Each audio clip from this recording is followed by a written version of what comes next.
الحمد لله رب العالمين، والصلاة والسلام على أشرف الأنبياء والمرسلين وعلى آله وأصحابه وأهل بيته وذريته أجمعين.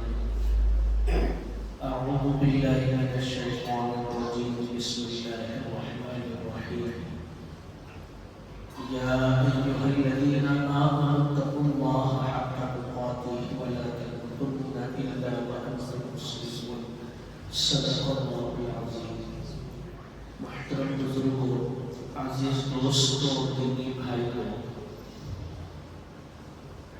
اللہ تبارک و تعالیٰ نے ہمیں دنیا میں پیدا فرمایا، اس کے بعد اللہ نے ہمیں تنہا نہیں چھوڑا، بلکہ ہمیں اللہ تبارک و تعالیٰ نے آپس کے رشتے ناتوں سے جوڑ دیا اور یہ کہہ دیا کہ یہ رشتے اور ناطے انسان کے لیے اس کی زندگی گزارنے میں بہت آسانی پیدا کرنے والے، بہت سہارا اور سپورٹ ہے۔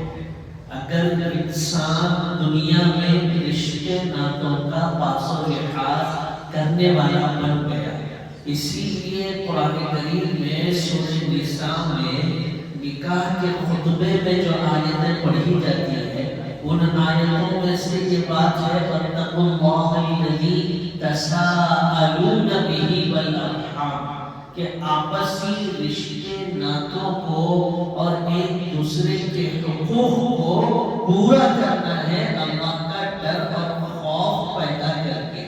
جب انسان اپنے اوپر لازم حقوق کو پورا نہیں کرتا ہے، جو حقوق اللہ کی طرف سے اس پر فرض ہے، واجب ہے، قرآن کریم کا حکم ہے، رسول اللہ صلی اللہ علیہ وسلم کی تعلیمات ہے، اگر بندہ ان کو سمجھتے ہوئے اگر حقوق کی ادائیگی نہیں کرتا ہے تو اس حق تلفی کی بنا پر اللہ تبارک و تعالیٰ اس کی زندگی سے خیر و برکت کو ختم فرما دیتے ہیں۔ وہ طاقت کے باوجود کمزور اور ناتواں اور بے بس معلوم ہوتا ہے، وہ کماتا ہوا بھی مجبور معلوم ہوتا ہے، وہ اچھی خاصی آمدنی کے باوجود بھی محتاج بن کے رہ جاتا ہے جب وہ اپنے اوپر لازم حقوق کو پورا نہیں کرتا۔ یہ بات طے شدہ ہے، اسی لیے مذہب اسلام نے سارے کے سارے حقوق بیان کر دیے۔ بندے پر ایک حق ہے اللہ کا، اللہ کے حقوق کو پورا کرنا۔ اللہ کے حقوق سے مراد کیا؟ اللہ تبارک و تعالیٰ نے جو 5 نمازیں فرض کی ہیں ان نمازوں کو ادا کرنا، اللہ تبارک و تعالیٰ کے ایک ہونے کی گواہی دینا، رسول اللہ صلی اللہ علیہ وسلم کے آخری نبی ہونے کی گواہی دینا۔ قرآن کریم مذہبی کتاب ہے، اس کے بعد اب کوئی کتاب نہیں ہے، اس بات کا عقیدہ رکھنا۔ قرآن کریم کے اندر جو احکامات ہیں وہ صحیح ہیں، سچے ہیں، صداقت پر مبنی ہے، اس کا عقیدہ رکھنا۔ اس طرح کے بہت سے حقوق ہیں جو بندے پر اللہ کے لازم ہوتے ہیں۔ اگر بندہ اللہ کے ان حقوق کو پورا نہیں کرتا ہے، اللہ کے حقوق میں کمی کرتا ہے، اللہ کے حقوق کی ادائیگی میں اس سے کوتاہی ہوتی ہے، تو بھائیو اللہ تبارک و تعالیٰ نے بندے کے جو حقوق اللہ پر ہے کہ اس کو وقت پر کھلانا پلانا، اس کی محنت پر اس کو اجر و ثواب دینا، اس کی محنت پر اس کو آمدنی دینا، یہ اللہ کے حقوق ہے جو بندے پر ہے۔ تو بندے کے حق میں اللہ تبارک و تعالیٰ کمی فرماتے ہیں ایسا نہیں ہے، مگر اللہ تبارک و تعالیٰ اس کو آزمائشی مراحل سے گزارتے ہیں، اس کو یاد دلاتے ہیں کہ تجھ پر جو حقوق تھے تو نے وہ پورا نہیں کیے، جس کی وجہ سے تو بیمار پڑا، جس کی وجہ سے کاروبار کے اندر ترقی نہیں ہوئی، جس کی وجہ سے اتنا تیرا لاس ہوا، نقصان ہوا. یہی وجہ ہے کہ جب بندہ پریشان ہوتا ہے، بیماریوں میں مبتلا ہوتا ہے اور اخراجات اس کے بڑھ جاتے ہیں، قرض اس پر زیادہ پڑ جاتا ہے اور چاروں طرف سے وہ مسائل میں جکڑ کے رہ جاتا ہے، تو وہ سب سے پہلے اپنے رب کو یاد کرتا ہے. اچانک ٹوپی نہیں پہننے والا ٹوپی پہن لیتا ہے، مسجد میں نظر نہیں آنے والا مسجد میں نظر آتا ہے. کبھی امام صاحب سے مل کر بات نہیں کیا، اب رات دن امام صاحب کی صحبت میں رہنے لگتا ہے. اور کبھی مسجد کے اندر 5 منٹ وقت اس نے نہیں گزارے، اب رات میں دیکھو تو مسجد میں، صبح میں دیکھو تو مسجد میں. حد تو یہ ہے کہ وہ مؤذن صاحب سے اجازت لے کر اذان دینے کی بھی کوشش کرتا ہے. وہ اپنے ماں کو بھول جاتا، اپنے باپ کو بھول جاتا. وہ بیوی جس کی خواہشات کو پورا کرنے کے لیے اللہ کے حقوق میں کمی کیا تھا، وہ بچے جن کی فرمائش کو پورا کرنے کے لیے اللہ کے حقوق میں کمی کیا تھا، ان بچوں کو بھلا دیتا، اس بیوی کو بھلا دیتا. اٹھتے بیٹھتے چلتے پھرتے اللہ اللہ اللہ، اور یہ سوچتا ہے کہ اس طرح کرنے سے شاید میں جو آزمائشوں میں ہوں ان آزمائشوں سے باہر آ جاؤ.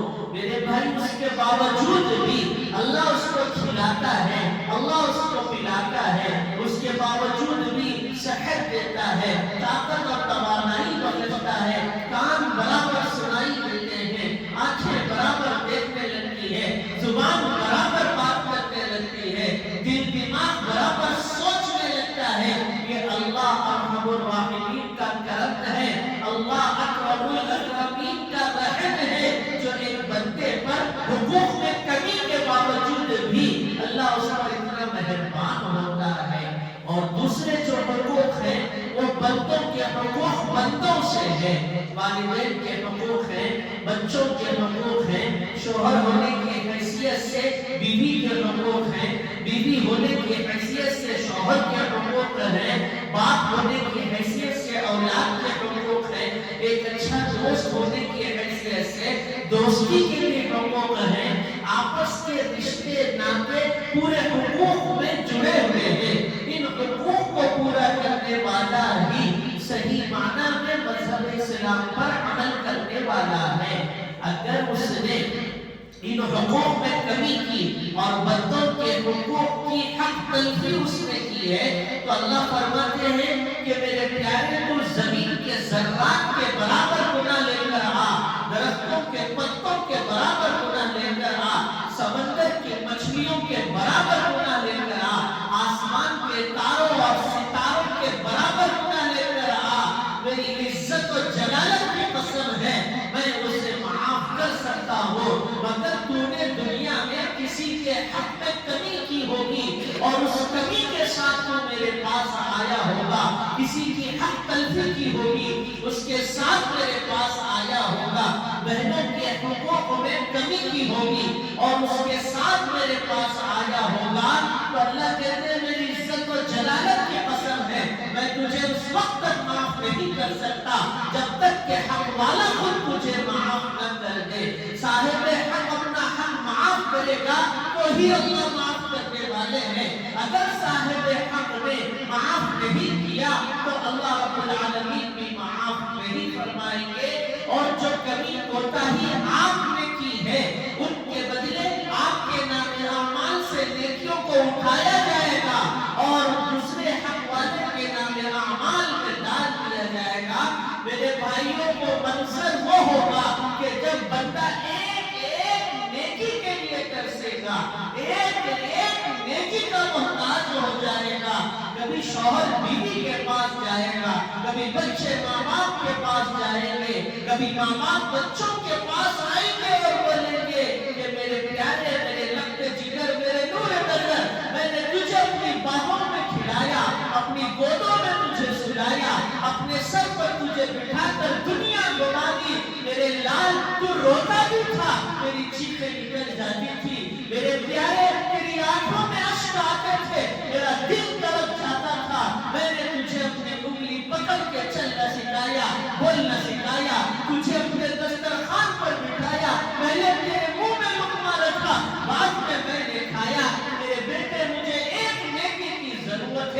میری پیاری بچی مجھے ایک نیکی کی ضرورت ہے، تو ایک نیکی دے دے گی، تو ایک نیکی دے دے گا تو آج تیرے باپ کا بیڑا پار ہو جائے گا، تیری ماں جنت کے اندر اپنا مقام بنا دے گی۔ میرے بھائیوں، یہ وہ بچے جن کو آپ نے اپنے خون پسینے سے پال پوچھ کے بنا دیا، ماں نے اپنے خون کو دودھ بنا کر کے پلا دیا، باپ نے جن بچوں کے واسطے اپنے کالے بالوں کو سفید کر دیا، اپنی مضبوط ہڈیوں کو بلا کر رکھ دیا، وہ بچے کہیں گے کہ امی جان، ابا جان، وہ دنیا تھی، آپ نے کیا اور ہو گیا، آج اگر آپ کو ایک نیکی میں دے دوں گی یا میں دے دوں گا اور مجھ میں کمی پڑ جائے گی تو میں وہ ایک نیکی کہاں سے لاؤں گا؟ بچے معذرت کر دیں گے، بچیاں معذرت کر دیں گی، اور یہ بے سہارا مجبور بے بس ایک نیکی کی کمی کی وجہ سے جنت کا حقدار ہونے کے بجائے جہنم کا حقدار ہو جائے گا۔ بھائیوں، وہ منظر وہ ہوگا یوم یفر المرء من اخیہ وامہ وابیہ وصاحبتہ وبنیہ لکل امرئ منہم یومئذ شأن یغنیہ وجوہ یومئذ مسفرہ ضاحکۃ مستبشرہ ووجوہ یومئذ علیہا غبرہ ترہقها قترہ اولئک هم الکفرۃ الفجرہ۔ اللہ نے ان آیتوں میں پارے 30 کے سورہ عبس میں بہترین نقشہ کھینچا۔ اللہ نے فرمایا یوم یفر المرء من اخیہ، وہ دن ہوگا کہ بھائی بھائی سے بھاگے گا، اولاد ماں باپ سے دور ہو جائیں گے، ماں باپ اولاد سے دور ہو جائیں گے، شوہر بیوی سے کوسوں دور ہو جائے گا اور بیوی اپنے شوہر سے کوسوں دور ہو جائے گی۔ لکل امرئ منہم یومئذ شأن یغنیہ، اللہ نے فرمایا وہ دن ہر ایک کے لیے ایک شان بے نیازی ہوگی۔ وہ دن وہ ہوگا کہ کچھ چہرے چمکنے والے دمکنے والے ہوں گے اور کچھ چہرے متھر پڑ جائیں گے، سیاہ ہو جائیں گے۔ اللہ نے فرمایا وہ دن حق والوں کو ان کا حق دیا جائے گا اور جو کمی کر کے آئے گا وہ مجرم ہوگا۔ سورہ یاسین میں فرمایا وَامْتَازُوا الْيَوْمَ أَيُّهَا الْمُجْرِمُونَ، اللہ کا اعلان ہوگا کہ مجرموں الگ ہو جاؤ، اے جرم کرنے والے الگ ہو جاؤ، اے حقوق میں تلفی کرنے والے الگ ہو جاؤ، بہنوں کو ان کے وراثت سے حق سے محروم کرنے والے الگ ہو جاؤ، بھائی کو اس کے حق سے محروم کرنے والے الگ ہو جاؤ، ماں باپ کے حقوق ادا نہ کرنے والے الگ ہو جاؤ۔ اللہ کا صاف اعلان ہے بھائیوں، اس سے کسی کو چھٹکارا نہیں، اس سے کوئی بچنے والا نہیں۔ میں آپ کو سنانا چاہوں گا کہ امام الانبیاء، شفیع المذنبین، رحمت للعالمین، سید الاولین والآخرین، سیدنا محمد رسول اللہ صلی اللہ علیہ وسلم نے کس طرح سے حقوق Stop filling me. Stop filling me. It's filled. آقا صلی اللہ علیہ وسلم دنیا سے پردہ فرمانے کے قریب ہے، ابھی دنیا سے رخصتی کا وقت ہے۔ ایک دن رسول اللہ مؤذن رسول حضرت بلال حبشی کو بلاتے ہیں اور کہتے ہیں کہ بلال جاؤ پورے مدینہ المنورہ میں یہ اعلان کر دو کہ محمد نے جس کسی کے حق میں کمی کی ہوگی کہ وہ مدینے میں مسجد نبوی میں جمع ہو جائے۔ آج محمد دنیا کے اندر باحیات ہے، حق والا آئے اور مجھ سے اپنا حق لے لے۔ حضرت بلال کی چیخ نکل جاتی ہے، وہ مؤذن رسول، وہ حبشہ کا رہنے والا، وہ عامل سنت رسول اللہ کے حکم کی تعمیل کرتے ہوئے حضرت بلال مدینہ المنورہ کے اندر اعلان لگاتے ہیں کہ اے مردوں سنو، اے عورتوں سنو، اے ایمان والوں سنو، تمہیں تمہارا نبی محمد بلاتا ہے۔ اگر کسی کے حق میں محمد عربی نے کمی کرنی ہوگی وہ آئے، آج رسول اللہ موجود ہے، حق والا آگے بڑھ کر حق لے لے۔ مسجد نبوی کا صحن بھر جاتا ہے، خواتین کا مجموعہ، مردوں کا مجموعہ، بڑے بڑے صحابہ اس کے اندر موجود، حضرت صدیق اکبر موجود، عمر ابن خطاب موجود۔ اللہ کا نبی کمزور نادان ناتوانی کے عالم میں پیغمبر اسلام بخار کی حالت میں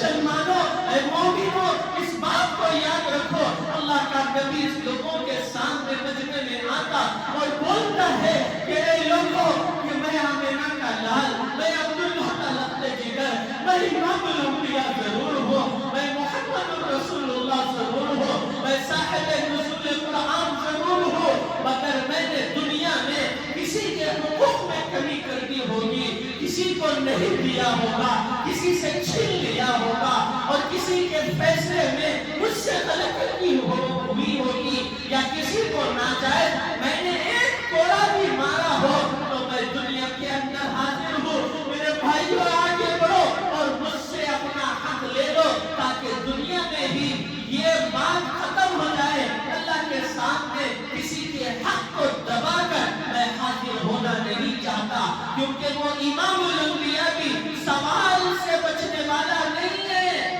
وہ رسول اللہ بھی سوال سے بچنے والے نہیں ہیں۔ اللہ کی عدالت وہ عدالت ہے، اللہ کا انصاف وہ انصاف ہے کہ وہ نبیوں کو بھی سوال ہوگا، وہاں رسولوں کو بھی سوال ہوگا، قرآن جس پر نازل ہوئی اس کو بھی سوال ہوگا۔ میرے بھائیوں، محمد عربی یہ اعلان کرتے ہیں، مدینہ المنورہ میں آنسو بہ پڑتے ہیں، آنسوؤں کا اشک صحابہ کے رخساروں سے ٹپکتا ہے۔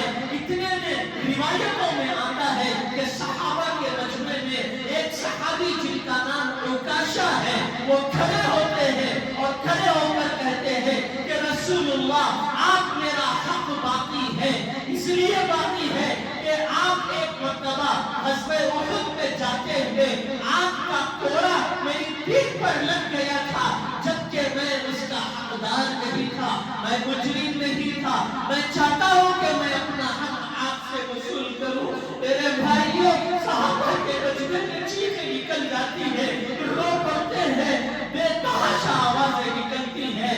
وہ عمر ابن خطاب کھڑا ہوتا اور بولتا ہے کہ عکاشہ تمہیں کیا ہو گیا ہے؟ یہ امام الانبیاء ہے، یہ محمد رسول اللہ ہے، یہ صاحب نزول قرآن ہے، یہ صاحب شریعت ہے، یہ حسنین کے نانا جان، یہ فاطمہ جیسی بیٹی کے ابا جان ہے۔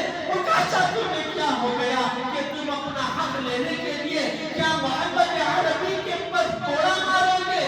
اگر تمہیں اپنا حق ہی چاہیے کہ عمر تو حاضر ہے، تم عمر کو مار کر اپنا حق پورا کر دو، مگر محمد رسول اللہ تک جانے کی اجازت یہ خطاب کا بیٹا عمر تمہیں نہیں دے سکتا۔ میرے بھائیوں، تاریخ اٹھا کر پڑھے، حدیث پاک کو پڑھے کہ رسول اللہ کھڑے ہو کر کہتے ہیں کہ عمر تمہاری محبت اپنی جگہ ہے، مگر میں دنیا سے اس حال میں جانا چاہتا ہوں کہ مجھ پر کسی کا حق نہ رہے، مجھ پر کسی کا ذمہ نہ رہے۔ میرے بھائیوں، حضرت نبی پاک صلی اللہ علیہ وسلم عکاشہ سے کہتے ہیں کہ عکاشہ دیکھتے کیا ہو، آگے بڑھو، آؤ اور کوڑا لو اور محمد عربی پر برسا دو۔ میرے بھائیوں، حضرت عکاشہ آگے بڑھتے ہیں، رسول اللہ کوڑا منگواتے ہیں، عکاشہ کوڑا ہاتھ میں پکڑتے اور بولتے ہیں کہ رسول اللہ، جس وقت کوڑا میری پیٹھ پر لگا تھا اس وقت میرے بدن پر کپڑا نہیں تھا، میرے بدن پر کپڑا نہیں تھا، میں چاہتا ہوں کہ بغیر کپڑے کے اپنا حق لے لوں۔ میرے بھائیوں، محمد رسول اللہ اپنے لباس کو اتار دیتے ہیں اور اپنی برہنہ پیٹھ عکاشہ کے سامنے کر دیتے ہیں۔ حضرت عکاشہ رضی اللہ عنہ آگے بڑھ کر رسول اللہ کی پیٹھ کو چھوم لیتے ہیں اور بولتے ہیں کہ اے امام الانبیاء، اے شفیع المذنبین، آپ کے احسانات ہیں۔ عکاشہ کی کیا مجال ہے کہ آپ پر کوڑا مار کر اپنا حق واپس لے لیں؟ میں آپ کا مجرم ہوں، آپ میرے مجرم نہیں۔ حضرت عکاشہ آگے بڑھ کر مہر نبوت کو بوسہ لیتے اور بولتے ہیں کہ مجھے خواہش تھی کہ میں آپ کے دونوں موڑوں کے پاس جو مہر نبوت ہے اس کو دیکھوں تو اس کو چوم لوں، پتہ نہیں آپ دنیا سے رخصت ہوں کہ تمہارا مجھے موقع ملتا یا نہیں ملتا، اسی لیے میں نے سب کچھ کیا۔ مہر نبوت کو چھوم لیتے ہیں۔ اللہ کا نبی فرماتا ہے کہ لوگوں گواہ ہو، عکاشہ جنتی ہے، یہ جنت میں داخل ہونے والا ہے۔ میرے بھائیوں اس واقعے سے معلوم ہوتا ہے کہ حقوق کی کتنی بڑی اہمیت ہے مذہب اسلام میں۔ آج ماں باپ کو بچے نظر انداز کر دیتے ہیں، ماں باپ کی بھوک یاد نہیں آتی، ان کی پیاس یاد نہیں آتی، ان کی ضرورتیں یاد نہیں آتی، ان کا تھرتھراتا جسم یاد نہیں آتا، ان کی مدھم ہونے والی آنکھیں یاد نہیں آتی، ان کے نہیں سنا دینے والے کانوں کا خیال نہیں ہوتا، اور ماں باپ بھی اپنے بچوں کے حقوق میں کمی کرتے نظر آ رہے ہیں۔ بچے جو اچھے ہوتے ہیں ان بچوں کو اور اچھا دیکھا جاتا ہے، جو بچہ کمزور ہے ذہنی اعتبار سے، جو بچہ عادی نہیں ہے محنت کا، اور جو بچہ سننے کا مزاج نہیں کرتا، ماں باپ اس بچے کے حق میں کمی کر رہے ہیں، اس بچے کی ضرورتوں کو پورا نہیں کرتے، جس کی وجہ سے وہ بچہ ماں باپ کے لیے وبال جان بن جاتا ہے، آگے جا کر وہ ان کی نسلوں کا ایک بہت بڑا فتنہ بن جاتا ہے۔ آج استاذ کو شکایت ہے کہ بچے جو شاگرد ہیں وہ حق ادا نہیں کرتے، اور شاگردوں کو شکایت ہے کہ ہمارے استاذ آتے ہیں مگر پڑھاتے نہیں، ہم کو سمجھاتے نہیں، اخلاق کی تعلیم نہیں دیتے، اور ہم کو کتاب نہیں پڑھاتے۔ میرے بھائیوں کب تک یہ حقوق میں کمی کوتاہی ہوگی؟ اگر اس طرح کمی ہوتی رہے گی، حق تلفی ہوتی رہے گی، تو میرے بھائی آپ بھول جائیں خیر کو، آپ بھول جائیں برکتوں کو، آپ بھول جائیں اللہ کی رحمتوں کو۔ اللہ کی مدد اس کے ساتھ ہوتی ہے جو اللہ کے معاملے میں اپنے آپ کو چوکنا رکھتا ہے۔ جو بندہ غافل ہوتا ہے، غفلتوں میں پڑا ہوا ہوتا ہے، کبھی اللہ کی مدد اور نصرت اس کے ساتھ نہیں آتی۔ میرے بھائی رمضان کی آمد ہے، یہ موقع غنیمت ہے، جو کمی کوتاہی آپ سال بھر کرتے آئے ہیں ان کمی کوتاہیوں کو دور کر دیجئے، آپس میں معافی تلافی کیجئے، اللہ کے حقوق کو پورا کرنے کے لیے اذان کے ساتھ ہی نماز کی تیاری کرے، اور اللہ کے حقوق کو پورا کرنے کے لیے قرآن کریم کی تلاوت کرے۔ جو بچوں سے آپ نفرت کرتے ہیں ان کو اپنے پاس بلائے، اپنے سینے سے لگائیں، اور جو بچے اپنے ماں باپ سے نفرت کرتے ہیں ہاتھ جوڑ کر ان سے کہا جاتا ہے کہ اپنے ماں باپ کے پیٹ میں منڈی ڈال کر معافی تلافی کرے اور ان کو اپنے بچوں کی طرح دیکھے۔ جس طرح آپ اپنی اولاد کی ضرورت کی تکمیل کرتے ہیں، پورے ماں باپ کی ضرورتوں کی تکمیل کرے۔ اسی میں عافیت ہے، اسی میں سلامتی ہے، اور اسی میں اللہ کی مدد اور نصرت ہے۔ اللہ سے دعا ہے کہ اللہ پاک حقوق کی ادائیگی کی توفیق نصیب فرمائے۔ اللہ جو فرائض ہم پر ہیں، جو واجبات ہم پر ہیں، جو سنتیں ہم پر ہیں، اس کی ادائیگی کی توفیق مرحمت فرمائے۔ وآخر دعوانا ان الحمد للہ رب العالمین۔